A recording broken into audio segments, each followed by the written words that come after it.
Pertemuan pertama. Kau pikir aku gila? Pertanyaan ini datang dari seorang bernama Elon Musk di akhir suatu makan malam di sebuah restoran seafood terbaik di Silicon Valley. Pada makan malam tersebut, aku adalah orang yang pertama tiba di restoran, kemudian aku memesan koktail karena aku tahu Musk akan datang terlambat. Sekitar 15 menit menunggu, Musk muncul dengan mengenakan sepatu kulit, celana jeans bermerek, dan kemeja kotak-kotak. Tinggi Musk sekitar 180 cm, tetapi semua orang yang mengenalnya pasti mengatakan bahwa dia terlihat lebih tinggi dari aslinya. Bahunya lebar, tegap, dan tebal. Dengan gambaran tersebut, sosok yang terbayang ialah seseorang yang berlagak dominan dan berjalan angkuh ketika memasuki ruangan. Namun bayangan tersebut salah, karena Musk cenderung orang yang pemalu. Bahkan, kepalanya sedikit tertunduk ketika dia berjalan. Dia menjabat singkat tanganku dan langsung duduk. Setelah itu, dia butuh beberapa menit sebelum dia merasa nyaman dan bersikap ramah. Musk mengajakku makan malam untuk suatu negosiasi. 18 bulan sebelumnya, aku memberitahukan rencanaku untuk menulis sebuah buku tentangnya dan saat itu juga dia mengatakan bahwa dia tidak mau bekerja sama. Walaupun penolakan tersebut terasa menyakitkan, hal itu justru mendorongku menjadi seorang wartawan yang tahan banting. Aku bertekad untuk tetap mengerjakan buku tersebut walaupun tanpa bantuan sang tokoh utama. Mantan pekerja di perusahaannya, Tesla Motors dan SpaceX pasti akan angkat bicara dan memberiku informasi. Selain itu, aku juga sudah mengenal banyak teman Musk. Setelah proses wawancara terhadap lebih dari 200 orang yang berlangsung selama berbulan-bulan, tiba-tiba aku kembali mendapatkan kabar dari Musk. Dia mengundangku ke rumahnya dan menyampaikan bahwa terdapat dua alternatif yang mungkin dilakukan, yakni dia akan mempersulit hidupku atau dia akan membantuku menyusun buku tentangnya. Dia mau bekerja sama dengan syarat dia diperbolehkan membaca buku yang telah kutulis sebelum dipublikasikan dan menambahkan catatan kaki jika diperlukan. Dia tidak akan mengusik tulisanku, namun dia menuntutku untuk memberikannya kesempatan agar dia bisa memperbaiki bagian yang dianggapnya tidak akurat. Aku dapat memahami keinginannya tersebut. Musk menginginkan kontrol terhadap kisah hidupnya.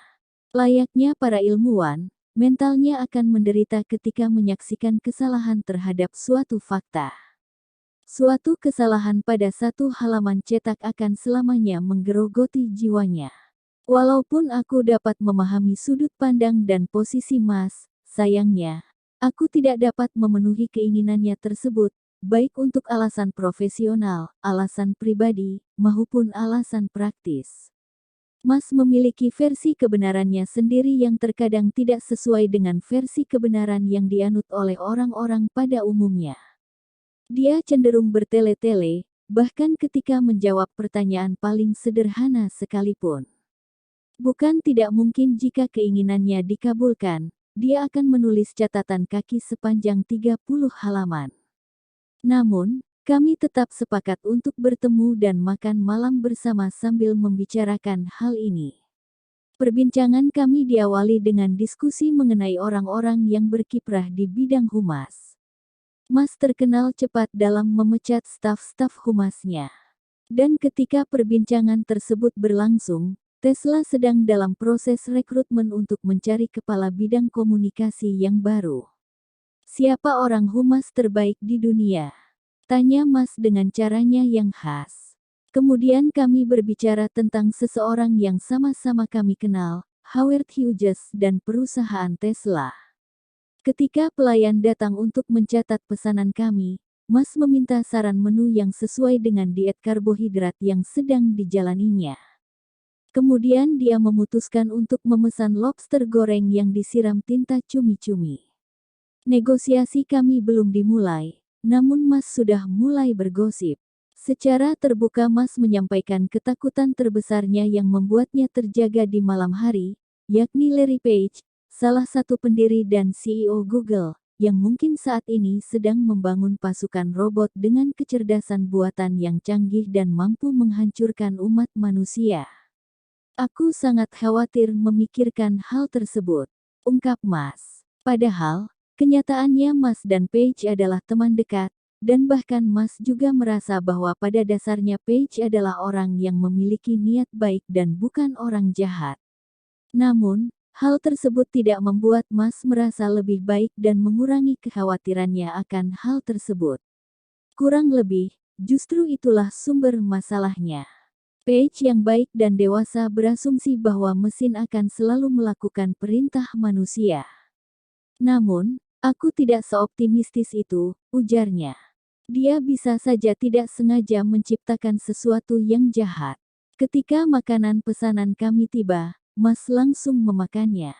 Makanannya habis dengan cepat karena dia makan dengan gigitan yang besar dan lahap. Demi menjaga Mas tetap bahagia dan mau berbicara, aku memberinya potongan steak yang besar dari piringku. Dan rencana itu berhasil, setidaknya selama 90 detik, karena setelahnya bongkahan daging itu telah hilang. Butuh waktu beberapa saat untuk mengalihkan Mas dari perbincangannya mengenai akhir zaman yang suram karena kecerdasan buatan kebahasan yang menjadi alasan utama pertemuan kami. Ketika kami mulai beralih ke bahasan utama, Mas mulai mengamati gerak-gerikku sembari menyelidiki maksud dan alasan mengapa aku menulis buku tentangnya. Sesungguhnya pertanyaan itulah yang aku tunggu sehingga aku tidak akan menyia-nyiakan kesempatan tersebut. Dengan adrenalin yang mulai mengalir dan tercampur dengan koktail di dalam tubuhku, aku mulai menyampaikan ceramah 45 menit mengenai semua alasan mengapa Mas harus mengizinkanku untuk menggali hidupnya secara mendalam tanpa memperoleh kontrol yang dia inginkan sebelumnya.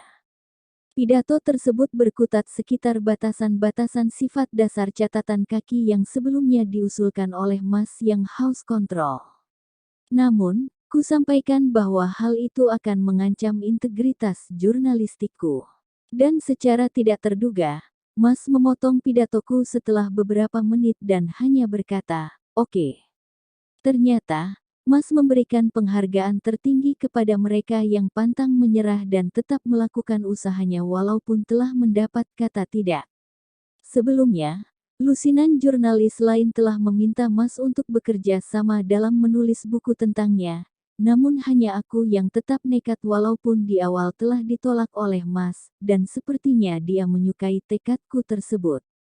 Makan malam tersebut berakhir dengan percakapan yang cukup menyenangkan dan Mas pun mengabaikan diet rendah karbohidratnya. Seorang pelayan muncul dan membawa makanan penutup berupa kembang gula besar berwarna kuning. Mas menyobek segenggam gula kapas dan melahapnya. Telah diputuskan bahwa Mas memberikan akses kepadaku terhadap seluruh eksekutif di perusahaannya, teman-temannya dan keluarganya. Setidaknya dia akan menemuiku untuk makan malam sebulan sekali. Untuk pertama kalinya, Mas mengizinkan seorang wartawan melihat kebagian terdalam dari dunianya. 2,5 jam setelah kami bertemu dan memulai makan malam, Mas meletakkan tangannya di meja, berdiri dan kemudian berhenti sejenak. Dia menatap mataku dan menyampaikan pertanyaan yang luar biasa tersebut, "Apakah menurutmu aku gila?" Momen yang aneh tersebut membuatku terdiam beberapa saat, namun simpul sarafku terangsang untuk berpikir apakah pertanyaan tersebut merupakan sebuah teka-teki dan jika demikian bagaimana caranya agar aku bisa menjawabnya dengan cerdik. Setelah akhirnya aku menghabiskan banyak waktu bersama Mas, aku menyadari bahwa pertanyaan tersebut sebenarnya bukan ditujukan untukku, namun lebih ditujukan kepada diri Mas sendiri. Apapun jawaban aku waktu itu tidak akan berarti. Mas berhenti sekali lagi dan menunjukkan keraguan apakah aku adalah orang yang bisa dipercaya. Kemudian dia menatap mataku dan membuat keputusannya sendiri. Beberapa detik kemudian, kami berjabat tangan dan Mas menjauh dengan mobil sedan Tesla Model S merahnya. Penyelidikan tentang Elon Musk harus diawali dari markas besar SpaceX di Houghton, California, pinggiran kota Los Angeles yang terletak beberapa kilometer dari Bandara Internasional Los Angeles. Di sepanjang dinding menuju ke ruangan Mars, para pengunjung akan menemukan dua poster Mars berukuran raksasa yang terpasang bersebelahan. Poster di sebelah kiri memperlihatkan kondisi Mars saat ini, sebuah bola merah yang dingin dan tandus. Sementara itu, poster di sebelah kanan menggambarkan Mars dengan wilayah hijau yang sangat luas dan dikelilingi oleh lautan. Planet tersebut telah dipanaskan dan ditransformasi agar sesuai untuk manusia. Mars berniat sepenuhnya berusaha untuk mewujudkan apa yang tampak di poster tersebut. Tujuan hidup Mars adalah menjadikan manusia sebagai penjajah antariksa. Aku ingin mati dengan pikiran bahwa umat manusia memiliki masa depan yang cerah, ujarnya. Jika kita dapat mengatasi masalah ketahanan energi dan melakukan yang terbaik untuk menjadi spesies multiplanet dengan peradaban yang mampu mempertahankan diri di planet lain untuk mengatasi skenario terburuk yang terjadi dan menghilangkan kesadaran manusia, maka di sini dia berhenti sesaat. Aku pikir hal itu akan sangat bagus. Jika beberapa hal yang Mas katakan dan lakukan terkesan tidak masuk akal, hal itu karena memang demikian adanya. Peristiwa berikut misalnya, saat asisten Mas baru saja memberinya es krim cookies dengan taburan meses di atasnya, dan dia berbicara dengan jelas tentang upaya penyelamatan umat manusia dengan ceceran es krim yang menempel di bibirnya. Kesiapan dan kesediaan Mas untuk melakukan hal-hal yang mustahil telah menjadikannya seorang dewa di Silicon Valley, di mana rekan-rekan CEO-nya, seperti Page, membicarakan Mas dengan rasa kagum dan hormat, sementara pengusaha yang mulai menanjak karirnya berjuang keras untuk menjadi seperti Elon sebagaimana mereka berjuang keras di beberapa tahun terakhir untuk menjadi seperti Steve Jobs. Meskipun Silicon Valley beroperasi dalam realitas yang sulit dipercaya dan di luar batasan fantasi, Mas seringkali hadir sebagai sosok yang mempertentangkan keduanya. Dialah sosok yang yakin dengan kemustahilan terciptanya mobil listrik, panel surya, dan roket. Lupakan Steve Jobs. Mas adalah versi sains fiksi PT Barnum yang menjadi kaya raya setelah memangsa ketakutan orang lain dan kebencian dirinya sendiri. Kemudian dia membeli Tesla. Lupakan sejenak semua kekacauan yang telah kau buat di muka bumi. Bagiku, Mas adalah seorang pemimpi dengan maksud yang baik. Dia merupakan salah seorang anggota klub di Silicon Valley yang percaya bahwa kemajuan ilmu pengetahuan dan teknologi pada akhirnya akan mewujudkan utopia. Kelompok ini merupakan gabungan dari penggemar Ayn Rand dan teknisi sejati yang menganggap pandangan logis mereka terhadap dunia sebagai jawaban untuk setiap orang. Mereka berpandangan bahwa jika kita memberikan kesempatan kepada logika, dia akan menyelesaikan semua masalah kita.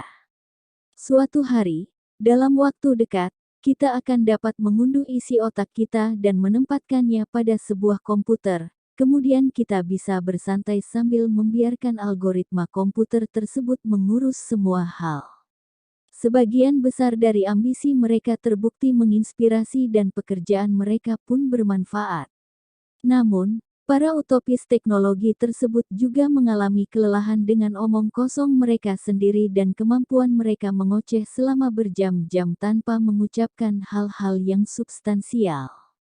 Hal yang lebih membingungkan ialah pesan mendasar yang mereka sampaikan bahwa manusia memiliki kekurangan, sedangkan kemanusiaan kita adalah beban yang mengganggu yang perlu diselesaikan dalam beberapa waktu ke depan. Ketika aku menemukan Mas di acara-acara Silicon Valley, pembicaraannya yang muluk-muluk kerap kali disampaikan secara terang-terangan dari buku pedoman para utopis teknologi.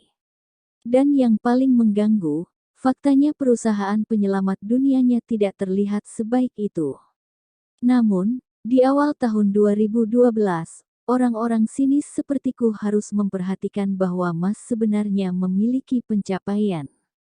Perusahaannya yang sebelumnya pernah terkepung, kini berhasil dalam hal-hal yang belum pernah terjadi sebelumnya. SpaceX berhasil menerbangkan pesawat kapsul supply menuju Stasiun Angkasa Internasional dan berhasil membawanya kembali ke bumi. Tesla Motors berhasil memproduksi Model S, sebuah sedan listrik yang cantik yang membuat industri otomotif menahan napas sekaligus menamparkan sadar Detroit. Dua capaian tersebut membawa Musk ke puncak tertinggi di antara para pebisnis. Hanya Steve Jobs yang mampu menyamai pencapaiannya di dua industri yang berbeda. Ia bisa mengeluarkan produk Apple terbaru dan film blockbuster dari Pixar di tahun yang sama. Musk tidak berhenti hanya sampai di situ. Dia juga merupakan direktur dan pemilik saham terbesar dari Solar City, sebuah perusahaan energi matahari yang sedang naik daun yang sedang bersiap untuk mengajukan penawaran bisnis perdananya. Bagaimanapun, Musk telah menghasilkan kemajuan terbesar selama 1 dekade terakhir di bidang antariksa, otomotif, dan industri energi di waktu yang bersamaan. Pada 2012, aku memutuskan untuk melihat secara langsung seperti apa Musk sebenarnya dan menulis sebuah cover story tentangnya di majalah Bloomberg Businessweek. Semua hal di kehidupan Musk saat itu berlangsung melalui asistennya yang setia, Mary Beth Brown. Dia mengundangku untuk mengunjungi suatu tempat yang selanjutnya kusebut sebagai Muskland. Setiap orang yang tiba di Muskland untuk pertama kalinya akan mengalami pengalaman keheranan yang sama. Anda akan diminta parkir di One Rocket Road di Houghton, tempat markas besar SpaceX berada. Menjadikan Houghton sebagai rumah terlihat sebagai suatu hal yang tidak mungkin. Houghton merupakan bagian suram di wilayah Los Angeles, di mana terdapat beberapa rumah, toko, dan restoran yang tak terurus mengelilingi kompleks industri yang sangat besar yang tampak seperti telah dibangun pada masa perkembangan arsitektur boring rectangle. Apakah Musk benar-benar meletakkan perusahaannya di tengah-tengah sampah tersebut? Kemudian hal-hal tersebut menjadi lebih masuk akal ketika Anda melihat bangunan mewah berbentuk segi empat seluas 51.100 meter persegi dan bercat putih yang menggambarkan kesatuan antara tubuh, jiwa, dan pikiran. Bangunan tersebut adalah bangunan utama SpaceX. Hanya setelah melewati pintu depan SpaceX, kehebatan yang telah dilakukan oleh orang ini jelas terlihat. Musk telah membangun sebuah pabrik roket sungguhan di tengah-tengah Los Angeles. Dan pabrik ini tidak hanya memproduksi satu roket di satu waktu. Tidak, pabrik tersebut membuat banyak roket, dimulai dari sketsanya. Pabrik tersebut adalah suatu area kerja bersama yang luas. Di dekat bagian belakang adalah area penghantaran besar tempat kedatangan bongkahan-bongkahan logam yang kemudian dibawa ke mesin las setinggi 2 lantai. Di sisi lainnya terdapat teknisi-teknisi berjas putih yang membuat papan sirkuit, radio, dan perangkat elektronik lainnya. Pekerja lainnya berada di dalam kamar khusus kedap udara yang terbuat dari kaca, merakit kapsul yang akan dibawa roket ke stasiun ruang angkasa. Beberapa pria bertato yang memakai bandana memutar musik rock Van Halen sambil merangkai kabel di sekitar mesin roket. Terdapat beberapa badan roket utuh yang berjajar dan siap untuk diletakkan di truk. Beberapa roket lain terletak di tempat lainnya di sisi gedung menunggu untuk dicat. Sulit untuk melihat-lihat seluruh pabrik dalam satu waktu. Terdapat ratusan benda yang selalu bergerak dan menderu di sekitar mesin yang terlihat aneh tersebut. Ini baru bangunan pertama dari Muskland. SpaceX telah memperoleh beberapa bangunan yang sebelumnya merupakan bagian pabrik Boeing, pembuat badan pesawat terbang tipe 747. Salah satu bangunan tersebut memiliki atap melengkung dan tampak seperti hanggar pesawat. Bangunan tersebut digunakan sebagai tempat penelitian, pengembangan, dan studio desain untuk Tesla. Tempat tersebut adalah tempat saat perusahaan mencetuskan tampilan sedan Model S dan generasi penerusnya SUV Model X. Di tempat parkir di luar studio, Tesla telah membangun salah satu stasiun isi ulang tempat para pengendara Los Angeles dapat mengisi ulang listriknya secara gratis. Stasiun pengisian ulang tersebut cukup mudah ditemukan karena Musk telah memasang tugu berwarna merah dan putih dengan logo Tesla di tepinya. Pada wawancara pertamaku dengan Musk, yang terjadi di studio desain, aku mulai memahami bagaimana dia berbicara dan bekerja. Dia adalah pria yang percaya diri, namun tidak selalu dapat menunjukkannya. Pada pertemuan awal, Mas terlihat malu-malu dan agak canggung. Aksen Afrika Selatannya tetap ada, namun mulai menghilang dan pesona tersebut tidak cukup untuk mengimbangi cara bicara Mas yang terputus-putus. Seperti banyak teknisi atau ahli fisika, Mas akan berhenti sejenak sambil mencari-cari frasa yang tepat dan dia sering gaduh saat mengucapkan hal-hal ilmiah yang hanya dipahami oleh beberapa orang saja tanpa menyediakan bantuan atau penjelasan yang lebih sederhana. Mas berharap kau dapat mengikuti dan memahaminya. Namun, hal-hal tersebut bukan berarti dirinya tidak menyenangkan. Kenyataannya, Mas akan melemparkan banyak lelucon dan dapat menjadi benar-benar menarik. Hanya saja terdapat suatu maksud, tujuan, dan tekanan tertentu dalam percakapan dengan pria ini. Mas tidak terlalu suka obrolan iseng dan gosip. Perlu waktu sekitar 30 jam wawancara agar Mas merasa relaks dan mengizinkanku masuk ke level yang berbeda, untuk menyelami jiwa dan kepribadiannya lebih dalam. Kebanyakan CEO kalangan atas memiliki banyak asisten di sekitar mereka, sedangkan Mas lebih banyak mengandalkan dirinya sendiri.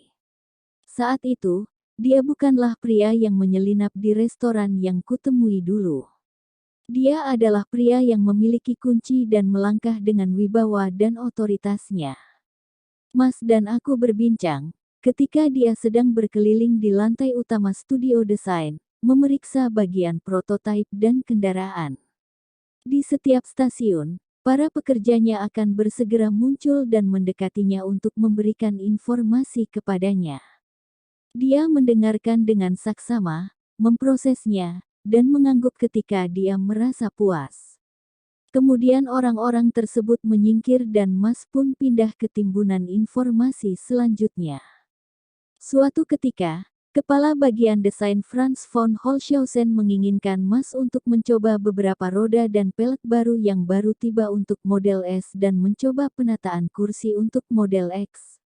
Mereka berbincang, kemudian mereka menuju ruang belakang tempat para eksekutif perangkat lunak grafis terbaik telah menyiapkan presentasi untuk Mas. Mereka ingin menunjukkan teknologi baru untuk pemodelan aplikasi 3 dimensi yang memungkinkan Tesla untuk memodifikasi cat penutup model S dan menunjukkan hal-hal detail lainnya, seperti tampilan bayangan dan cahaya lampu jalan yang jatuh mengenai badan mobil secara virtual. Teknisi-teknisi Tesla sangat menginginkan sistem tersebut dan berharap Mas dapat menyetujui pembeliannya. Pria-pria tersebut melakukan yang terbaik untuk menjual idenya kepada Mas di saat suara mesin bor pabrik dan kipas raksasa meredam suara mereka. Mas yang mengenakan sepatu kulit, celana jeans bermerek, dan kaos hitam, setelan ini merupakan seragam kerjanya, telah mengenakan kacamata 3 dimensi yang digunakan untuk peragaan dan terlihat tidak tertarik. Dia mengatakan kepada mereka bahwa dia akan mempertimbangkannya, kemudian berjalan menuju ke sumber suara yang paling keras sebuah bengkel di dalam studio desain tempat teknisi-teknisi Tesla membangun struktur untuk menara dekorasi setinggi 9 meter yang akan dipasang di stasiun pengisian ulang. Benda itu terlihat dapat bertahan di badai kategori 5. Mari kita tipiskan lagi sedikit, ujarnya. Mas dan aku akhirnya melompat ke dalam mobil sedannya model S hitam dan melaju kembali ke gedung utama SpaceX. Kupikir, mungkin terlalu banyak orang pintar yang mengejar banyak hal mengenai internet, keuangan dan hukum. Kata Mas di sepanjang jalan. Hal itu adalah bagian dari alasan mengapa kita belum melihat banyak inovasi.